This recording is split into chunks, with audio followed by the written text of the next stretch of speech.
გამარჯობა. ბერკეტის შესახებ რამოდენიმე ამოცანა ამოხსნა. პირველი ამოცანა შინაარსი ასეთია. მოცემული გვაქვს პირველი კლასის ბერკეტი, ეს არის ფიცარი, რომელიც არის გაწოლისწორებული საფრანგეთზე. ფიცრის ბოლოებზე მოთავსებული ორი ტვირთიდან ერთის მასა 5 კილოგრამია, ხოლო მეორის მასა უნდა გავიგოთ. ორი შემთხვევაა განსახილველი, პირველს არ განვიხილავთ, მეორე შემთხვევა განვიხილავთ, როცა ბერკეტის მასაც მოცემულია, ეს არის 2 კილოგრამი. დავიწყოთ მოცემულობის შედგენით ამოცანის ამოხსნა და მოკლედ ჩავწეროთ მოცემულობა რა არის. ესე იგი, პირველი მასა, პირველი ტვირთის მასა არის 5 კილოგრამი, ესე. თვითონ ბერკეტის მასა ემით აღნიშნოთ ეს 2 კილოგრამია. ემორი მასა უნდა გავიგოთ. აქ მოცემული გვაქვს რომ D პირველი, არა პირველი ძალის მხარი, ძალა, რომელიც სიმძიმის ძალა, რომელიც პირველ ტვირთზე მოქმედებს. აი სიმძიმის ძალა იქნება M1 გამოვყოლოთ J-ზე და მისი მხარი არის მოცემული 30 სანტიმეტრი, 0.3 მეტრია, ეს ჩავწეროთ, ხო? D მხარი, სიმძიმის ძალის მხარი D-ი ავნიშნოთ. D არ ვიცი ჯერ რა არის, უნდა გამოვთვალოთ. D მეორე ძალის მხარი არის 60 სანტიმეტრი, ეს პირდაპირ ჩანს ნახაზზე და არის იგივე 0.6 მეტრია ეს. ხო, J-ს ავნიშნოთ, რომ ეს დაახლოებით არის, ავიღოთ ჩვენ 10 ნიუტონი კილოგრამთან, 9.8 არის, მაგრამ ჩვენ 10 დავიღოთ, 8 დოლარ გამოვიანგარიშოთ ყველაფერი და გასაგები გვაქვს M2 მასა. M2 არის კითხვის ნიშანი. აქვე ავნიშნოთ ერთ ადგილას ჩავწეროთ, რომ მე აღარ მოგვიწევს ამის გამეორება, რომ F სიმძიმის ძალა მოქმედებს ამ სამივე თვირთზე, რა თქმა უნდა, ბერკეტზეც და პირველ და მეორე მასაზეც. ეს სიმძიმის ძალა ტოლი არის მასის ნამრავლი J-ზე. ხო, ზოგადად ეგრეა. დავიწყოთ, მოდი ახლა პირველი სხეულზე მოქმედი სიმძიმის ძალა, რომელი იქნება, აი აქ არის ეს სიმძიმის ძალა, ისე ავნიშნოთ, ეს არის ეს გახლავთ 50 უნდა გაამრავლოთ 10-ზე არის 50 ნიუტონი, F პირველი არის 50 ნიუტონი. და ეს ძალა ცდილობს, რომ სხეული მოაბრუნოს საათის სისხლის საპირისპიროდ. ამიტომ მისი მომენტი იქნება უარყოფითი აქედან როცა. სიმძიმის ძალა მოდებულია ფიცრის ზუსტად შუა წერტილში. შუა წერტილი არის ფიცრის სიგრძე, ნახაზიდან გამომდინარე არის 90 სანტიმეტრი და შუა წერტილი ზუსტად იქნება თითოეული ბოლოდან 45 სანტიმეტრი დაშორებული დაახლოებით აი აქ იქნება ეს. აი ეს არის სიმძიმის ძალა. მისი მნიშვნელობა F-ი ტოლია 20 ნიუტონის. 2 არ არის 2 კილოგრამია და 2 რო 10-ზე გავამრავლოთ 20 ნიუტონია. MG, ხო, აი ამ ფორმულით. ამაზე მეორე მასაზე მოდებული ძალა იქნება F2, ტოლი იქნება M2G. M2G, ან უბრალოდ 10 M2. G ხო 10-ია, 10 ჯერ M2. აი ესე იქნება ეს ესა ძალა, ხო? ეს შევხვდით 10 M2. ეხლა ჩავწეროთ მომენტების წესი. მომენტების წესი აქ როგორი არის? M პირველს უნდა მივუმატოთ M და მივუმატოთ M2, ხო? ისე და ეს გახლავთ 0-ის ტოლი უნდა იყოს. ახლა გაწონასწორებულია პირობის თანახმად, ხო, ბერკეტი. წონასწორობის პირობა ეს არის. მასზე მოქმედი ძალების მომენტების ჟამი 0. ეხლა განვიხილოთ აი ამ სიმძიმის ძალის მხარი. სიმძიმის ძალა აი აქ არის მოდებული, ხო? მისი მხარი აი ეს წერტილი იქნება, ხო? მისი ამ სიმძიმის ძალის მოქმედების წრე ხო ეს არის. ამ მოქმედების წრიდან ესე იგი მოკლესი მანძილი ბრუნვის ღერძამდე. აი ეს წერტილი აქ არის, აი ბრუნვის ცენტრი აქ არის. ხო, საყრდენი აი აქ არის. საყრდენ წერტილამდე ესე იგი მოკლესი მანძილი იქნება 15 სანტიმეტრი, ხო? აქედან აქამდე 45-ია შუაში, 45-ია როგორც ვთქვი. ესეც 45-ია და აქედან აქამდე არის 30, არა? პირველი ძალის მხარე 30-ია და 45-და და 30 შორის სხვაობა ზუსტად ეს D იქნება და D არის 15 სანტიმეტრი, ეს იქნება 0.15 მეტრი. აი აქ მოცემულობაში შეგვიძლია დავწეროთ, ეს არის 0.15 მეტრი. ეხლა დავწეროთ პირველი ძალის მომენტი. ძალის მომენტი ესე გამოითვლება, F1 უნდა გავამრავლოთ D1-ზე, ხო? წინ იქნება მინუს ნიშანი, იმიტომ რომ ამისი მომენტი უარყოფითია. მეორე არის სიმძიმის ძალა F-ი უნდა გავამრავლოთ D-ზე, ამის მხარზე, ხო? და დავუმატოთ M2 ძალის ნამრავლი, M2 არის ესე იგი F2 ძალა უნდა გავამრავლოთ, F2 ძალა უნდა გავამრავლოთ მის მხარზე, D2-ზე. ესე და ეს ნამრავლი უნდა იყოს 0-ის ტოლი. სიმძიმის ძალის მომენტიც და ამ მეორე ტვირთის მიერ შექმნილი სიმძიმის ძალის მომენტიც, აი ეს ძალები F-ი და F2 ორივე ქმნიან დადებით მაბრუნებელ მომენტს, იმიტომ ცდილობენ რომ ბერკეტი მოაბრუნოს საათის სისხლის მიმართულებით და არა საპირისპიროდ. პირველი ძალისგან განსხვავებით. ნუ მომენტების წესი ესე დაიწერება და ახლა ჩავსვათ აქ რიცხვები. პირველი იქნება -50 უნდა გაამრავლოთ D1 არის 0.3-ზე პლუს F არის 20 უნდა გავამრავლოთ 0.15-ზე და პლუს ეს F2 არ ვიცით რა არის, ვიცით M2G არის, უნდა გავამრავლოთ D2 არის 0.6 და უდრის 0-ს. ხომ? ეხლა დავიწყოთ, მოდი და გავაკეთოთ ეს ამოხსნათ ეს მიღებული გამოსახულება, ეს მომენტების წესი ჩვენ ჩავწერეთ. ეხლა ამოხსნათ ესა, ეს 0-დან 0 გავაწევდება, -15 არის აქა. პლუს ესე იგი 2-ჯერ 20 რო 0.15-ზე გაამრავლო 1.5 2-დან უნდა გაამრავლოთ, ეს არის 3 და აქ იქნება პლუს M2 არ ვიცით და 10 რო 0-ებზე გამო ჟეხო 10-ია. ჟეხო 10 არის 10 რო 0-ებზე გამრავლო 6 M2. 6 M2 უდრის 0-ს. და რა მივიღეთ? -15 და +3 არის -12-ს უნდა დავუმატოთ 6 M2 არის 0 და აქედან გამომდინარე 6 M2 ვინაიდან არის 12-ის ტოლი, M2 გამოდის 2 კილოგრამი.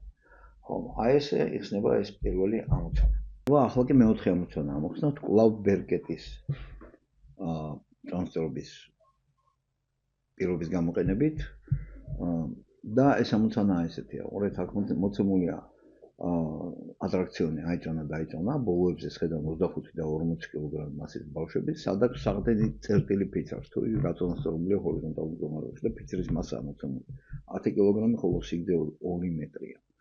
კარგით, მოდი ჯერ ნახაზი გავაკეთოთ ამისი, ხო, ესეთი ეს არის, ეს ბერკეტი არის, აი აქ 2 ადამიანი ზის, ერთის მასა არის 25 კილოგრამი და ის, რა თქმა უნდა, ბერკეტზე მოქმედებს F1 250 ნიუტონის ტოლი დაით, ხო? 25 კილოგრამი, დედამიწა იკითხავს 250 ნიუტონი. 250 ნიუტონი, აი ესე. და აქეთ ამხარეს ის 40 კილოგრამი. ესე იგი 40 კილოგრამი F2, ხო? F2 არის 400 ნიუტონი. 400 ნიუტონი.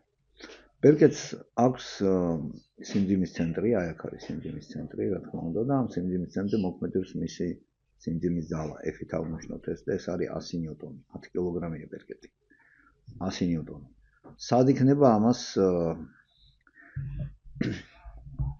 საყრდენი? საყრდენი ისეთ ადგილას უნდა გქონდეს, დიდი ძალის მხარეს უნდა გქონდეს რა. ზუსტად არ ვიცით რა მანძილზე რა თქმა უნდა ეს უნდა გამოვთვალოთ, მაგრამ პირობითად შეგვიძლია ავიღოთ, რომ აი აქ უნდა გქონდეს სადღაც. დიდი ძალის მხარეს, იმიტომ პატარა ძალის მხარეს რო გქონდეს საყრდენი, უფრო ნაკლები მხარე იქნება პატარა ძალას და შეუძლებელი იქნება ის ვერ გააწონასწორებს უკვე დიდ ძალას და კიდევ პლუს სიმძიმის ძალას. ეხლა პატარა ძალა და პლუს სიმძიმის ძალამ შეიძლება ამ შემთხვევაში გააწონასწოროს უკვე ეს უფრო დიდი ძალა 400 ნიუტონი. აი ესე მოცემულობაც აი აქ ჩვენ გამოგვივიდა რომ ჩავწერეთ ფაქტიურად, უბრალოდ აი აქ უნდა აღნიშნები შემოვიღოთ. აი ეს არ ვიცით ჩვენ რა არის ეს, აი მისი მხარი, ხო? 2 მეტრია საყრდენის სიგრძე, 2 მეტრია. აი აქედან აქამდე არის 1 მეტრი, აი ეს არის 1 მეტრი, აი ეს. ეს 1 მეტრია. ესეც 1 მეტრი არის აი აქედან აქ, ხო? 1 მეტრი. სიმძიმის ცენტრში ზუსტად ეს მოდებული, 1 მეტრი. აი ეს მანძილი აღნიშნოთ D100. ეს არის ესე იგი სიმძიმის ძალის მხარი, აღნიშნოთ D100. მაშინ აი ამ პატარა ძალის მხარი იქნება 1 მეტრს გამოკლებული D. აი ეს იქნება 1 - D. ხოლო ამ დიდი ძალის მხარი რა იქნება? ეს 1 მეტრი არის და პლუს D, 1 მეტრს პლუს D. ესე იგი მომენტების წესი არის ესეთი, რომ M1 უნდა მივუმატოთ M და მივუმატოთ M2 და უნდა იყოს 0-ის ტოლი, ხო? და ჩავწეროთ მომენტების წესი გაშლილად F1, ესე იგი M1 მომენტი არის დადებითი, თუ არა, ხო, ესე აბრუნებს ეს საათის სისხლის საპირისპიროდ, ხო? ეს F ძალაც აბრუნებს საათის სისხლის საპირისპიროდ. მისი მომენტები, ამ ორი ძალის მომენტები იქნება უარყოფითი. ესე იგი, ეს იქნება -F1 გავამრავლოთ. F1 ძალის მხარი, აი კიდევ ერთხელ ვთქვათ, ხომ ეს 1 მეტრია და პლუს D, აი აქამდე მანძილი უნდა იყოს, ხო, საყრდენამდე.